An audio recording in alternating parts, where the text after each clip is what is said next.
Les marchés avec CMC Markets, trading de CFD sur action, Forex et indices.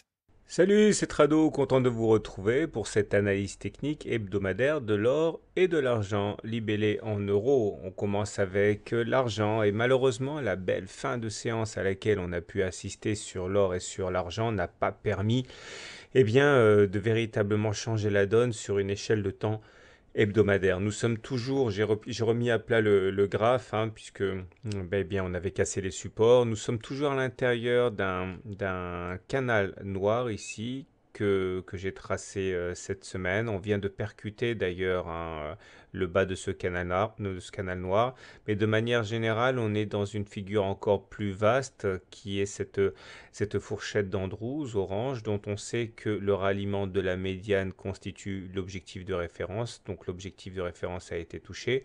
Maintenant, on peut tout à fait envisager de faire, je vais retracer un petit peu parce que ça manque de précision, voilà. Donc on peut tout à fait envisager de continuer à rebondir pour aller chercher le haut de cette fourchette d'Andrews, maintenant qu'on a rebondi sur la médiane, mais de toute manière, tant qu'on n'aura pas clôturé au-dessus de cette fourchette d'Andrews, elle restera active et pourrait entraîner les cours de l'argent dans un balai comme ça, entre la médiane et la partie haute. Donc pour l'instant, il n'y a aucune raison de ne pas voiser.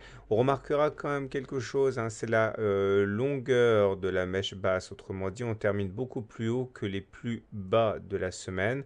Les dernières fois que ça s'est produit, vous voyez, c'était quand même annonciateur d'une accumulation qui derrière a donné lieu à un rebond technique. Donc il faut faire attention, peut-être que là nous assistons à un phénomène d'achat, d'accumulation de l'argent, on verra. Au niveau des indicateurs techniques, on voit que nous sommes également prêts pour un éventuel rebond technique, j'ai bien dit technique, puisqu'au niveau du stochastique, on a une divergence haussière, c'est-à-dire que même si les cours sont en dessous de 20, ce qui n'est pas bon, on voit que les cours n'enchaînent pas les plus bas, l'indicateur n'enchaîne pas de plus bas, pendant que les cours de l'argent, eux, enchaînent des plus bas. Ça peut une divergence haussière que l'on retrouve d'ailleurs sur le momentum. Et ça, ça nous ça nous met dans une position de potentiel rebond technique. Mais encore une fois, un rebond technique n'est pas une reprise de la tendance haussière nécessairement. D'autant que le RSI vient de passer en dessous de 30. Et ça, c'est généralement un signe de faiblesse. Si on prend un petit peu de distance et de recul, on voit que nous sommes toujours en train d'évoluer en dessous du nuage ici beaucoup. De toute manière, là aussi, regardez, tant qu'on sera en dessous du nuage, on sera dans une situation de grande vulnérabilité par rapport aux attaques baissières. Seul un passage au-dessus du nuage, c'est-à-dire au-dessus des 520 actuellement, nous permettrait de nous remettre dans le sens de la marche haussière. Pour l'instant, nous sommes vraiment victimes de la pesanteur qui règne quand on est en dessous du nuage. Clairement, on est en tendance baissière au regard du système Ishimoku.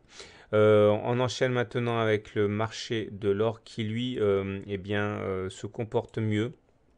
Et il se comporte mieux tout simplement parce que il joue son rôle de valeur refuge et quand les indices encaissent un choc ou lorsque des peurs surgissent sur le plan ukrainien par exemple, comme on a pu constater en fin de semaine, il y a il y a des achats de précaution.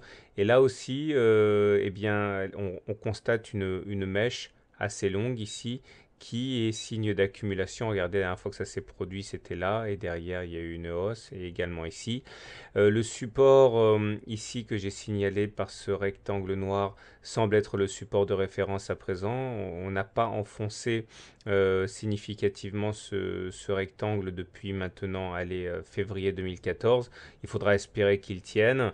Là, on n'est pas en dessous du nuage, autrement dit, nous sommes toujours en tendance neutre. J'avais expliqué la semaine dernière qu'il ne suffisait pas d'une clôture en dessous du nuage pour confirmer une tendance baissière. Il faut toujours deux clôtures, une clôture de cassure et une clôture de confirmation.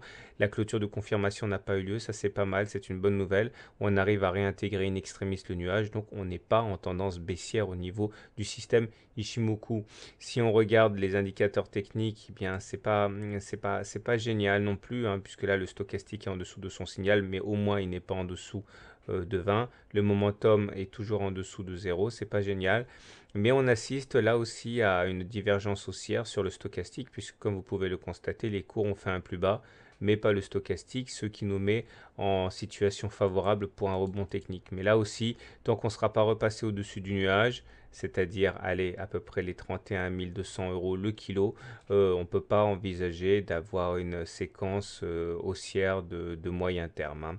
Pour l'instant, on peut juste viser le rebond technique. Regardez, on a quand même passé plusieurs mois à l'intérieur du nuage sans jamais réussir à se défaire de ce fameux nuage. Donc, espérons que ce rebond technique, eh bien, se traduise par quelque chose d'un petit peu plus solide que les précédentes fois. Je répète, 32 000 euros le kilo, ça serait vraiment très bien pour se remettre dans le sens de la marche. Voilà, je vous souhaite une bonne semaine, de bons trades et je vous dis à la semaine prochaine pour la mise à jour.